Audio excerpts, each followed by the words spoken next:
നമ്മുടെ കൺമുന്നിൽ ഒരു അപകടം നടന്നാലോ അല്ലെങ്കിൽ ഒരാൾ വഴിയിൽ കിടന്നാലോ ഇന്ന് പലരും തിരിഞ്ഞു നോക്കാതെ കടന്നുപോകുന്ന കാഴ്ചയാണ് നമ്മൾ കാണാറുള്ളത്. ചിലർ ഭയം കൊണ്ടും മറ്റു ചിലർ സ്വന്തം തിരക്കുകൾ കാരണവും അതിൽ നിന്ന് മാറി നിൽക്കും. എന്നാൽ അങ്ങനെയുള്ള ഈ ലോകത്ത് തികച്ചും വ്യത്യസ്തനായി മാറിയ ഒരു സാധാരണക്കാരന്റെ കഥയാണിത്. സ്വന്തം ജീവിതം പോലും മറന്ന മനുഷ്യത്വത്തിന് പുതിയൊരു നിർവചനം നൽകിയ ബാബു എന്ന ഓട്ടോ ഡ്രൈവർ ചെയ്ത പ്രവൃത്തിയാണ് ഇപ്പോൾ സോഷ്യൽ മീഡിയയിൽ വൈറലായിരിക്കുന്നത്. ബംഗളൂരുവിലെ വൈറ്റ്ഫീൽഡ് എന്ന സ്ഥലത്തുകൂടി ഓട്ടോയുമായി വരികയായിരുന്നു 29-കാരനായ ബാബു. പെട്ടെന്നാണ് റോഡരികിൽ കടുത്ത പ്രസവവേദന കൊണ്ട് പുളയുന്ന ഒരു ഗർഭിണിയെ അദ്ദേഹം കാണുന്നത്.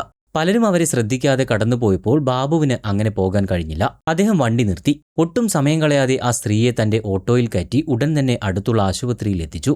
ആശുപത്രിയിൽ എത്തിയപ്പോഴാണ് ബാബു മറ്റൊരു വലിയ പ്രതിസന്ധി നേരിട്ടത്. പ്രസവവേദന കൊണ്ട് നരകിക്കുന്ന നന്ദിത എന്ന ആ സ്ത്രീയെ അഡ്മിറ്റ് ചെയ്യണമെങ്കിൽ കൂടെ വന്ന ആരെങ്കിലും ഫോമുകൾ പൂരിപ്പിക്കണം, ഉത്തരവാദിത്തം ഏറ്റെടുക്കണം. എന്നാൽ അവരുടെ ബന്ധുക്കൾ ആരും തന്നെ അവിടേക്ക് എത്തിയിരുന്നില്ല.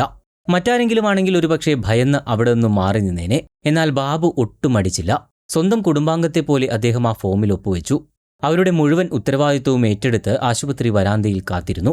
അന്ന് രാത്രി തന്നെ ആ സ്ത്രീ ഒരു പെൺകുഞ്ഞിന് ജന്മം നൽകി. എന്നാൽ മാസം തികയാതെ ജനിച്ചതുകൊണ്ട് കുഞ്ഞിന് കടുത്ത ശ്വാസതടസ്സമുണ്ടായിരുന്നു. മെച്ചപ്പെട്ട ചികിത്സയ്ക്കായി കുഞ്ഞിനെ മറ്റൊരു ആശുപത്രിയിലെ തീവ്രപരിചരണ വിഭാഗത്തിലേക്ക് മാറ്റണമെന്ന് ഡോക്ടർമാർ അറിയിച്ചു. ആ ദിവസത്തെ വരുമാനം മുഴുവൻ വേണ്ടെന്ന് വെച്ച് ബാബു കുഞ്ഞിനെ മറ്റൊരു ആശുപത്രിയിലേക്ക് എത്തിച്ചു. പുറത്ത് ആ കുഞ്ഞിനെ കാവലിരിക്കുകയും ചെയ്തു. അടുത്ത ദിവസം രാവിലെ വീട്ടിൽ പോയി വസ്ത്രമെല്ലാം മാറി ബാബു വീണ്ടും ആശുപത്രിയിലെത്തിയപ്പോൾ അദ്ദേഹത്തെ കാത്തിരുന്നത് ഞെട്ടിക്കുന്ന ഒരു വാർത്തയായിരുന്നു. പെറ്റമ്മ ആ കുഞ്ഞിനെ ആശുപത്രിയിൽ ഉപേക്ഷിച്ചു പോയിരിക്കുന്നു. അയാൾ അക്ഷരാർത്ഥത്തിൽ സ്തംഭിച്ചുപോയ നിമിഷമായിരുന്നു അത്. 4ഉം 2ഉം വയസ്സുള്ള മക്കളാണ് ബാബുവിനുള്ളത്. അമ്മ ഉപേക്ഷിച്ചെങ്കിലും ആ കുഞ്ഞിനെ അവിടെ ഉപേക്ഷിച്ചു പോകാൻ ബാബു പക്ഷേ തയ്യാറായില്ല. ആശുപത്രിയിൽ നിന്നും ഡിസ്ചാർജ് ആയാൽ കുഞ്ഞിനെ സ്വന്തം മകളായി ദത്തെടുക്കാൻ വരെ ബാബുവും ഭാര്യയും ചേർന്ന് തീരുമാനമെടുത്തിരുന്നു. അവർ ആ മാലാഖ കുഞ്ഞിന് കനക എന്ന പേരിടുകയും ചെയ്തു. തുടർന്നുള്ള 18 ദിവസങ്ങൾ ഒരു സാധാരണ ഓട്ടോ ഡ്രൈവർക്ക് ഒരു ദിവസം വണ്ടി ഓടിച്ചില്ലെങ്കിൽ ജീവിക്കാൻ ബുദ്ധിമുട്ടാണ്. എന്നിട്ടും ഓട്ടോ ഓടിച്ചു കിട്ടുന്ന പണം കൊണ്ട് കനകയ്ക്ക് വേണ്ടിയുള്ള മരുന്നുകളും ആശുപത്രി ബില്ലുകളും ബാബു അടച്ചു തീർത്തു. 10,000 രൂപയാണ് കടം വാങ്ങിയും ഉള്ളത് വിറ്റും അദ്ദേഹം ചെലവാക്കിയത്.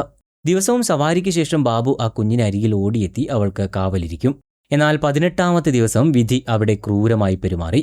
പെട്ടെന്ന് കനകയുടെ ആരോഗ്യസ്ഥിതി വഷളായി. ഡോക്ടർമാർ പരമാവധി ശ്രമിച്ചെങ്കിലും ആ കുഞ്ഞുജീവൻ ഈ ലോകത്തോട് വിട പറയുകയായിരുന്നു. തന്റെ സ്വന്തം മകൾ നഷ്ടപ്പെട്ടതുപോലെയാണ് ബാബു അന്ന് പൊട്ടിക്കരഞ്ഞത്.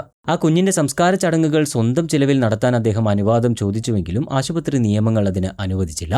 തുടർന്ന് കുഞ്ഞിനെ ഉപേക്ഷിച്ചു പോയ അമ്മയെ കണ്ടെത്താൻ അദ്ദേഹം പോലീസിൽ പരാതി നൽകുകയും ചെയ്തു. പിന്നീട് ഈ വാർത്ത സമൂഹമാധ്യമങ്ങളിലൂടെ പുറത്തു വന്നപ്പോൾ ബംഗളൂരു നഗരവും പോലീസും ഒരുപോലെ ബാബുവിനെ ആദരിച്ചു.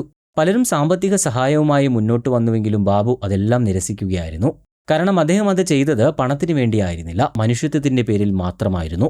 എനിക്ക് വരുന്ന ഓരോ യാത്രക്കാരും ദൈവത്തെ പോലെയാണ്. മറ്റൊരു മനുഷ്യനെ സഹായിക്കുക എന്നത് എനിക്കൊരു ജോലിയല്ല, അതെന്റെ കടമയാണ്. മരണം വരെ ഞാൻ അത് തുടരുകയും ചെയ്യും എന്നായിരുന്നു സംഭവത്തിൽ ബാബു പ്രതികരിച്ചത്.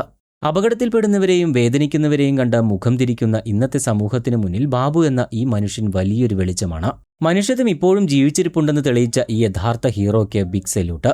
ഈ വീഡിയോയെക്കുറിച്ചുള്ള നിങ്ങളുടെ അഭിപ്രായങ്ങൾ താഴെ കമന്റ് ചെയ്യുക. നന്ദി.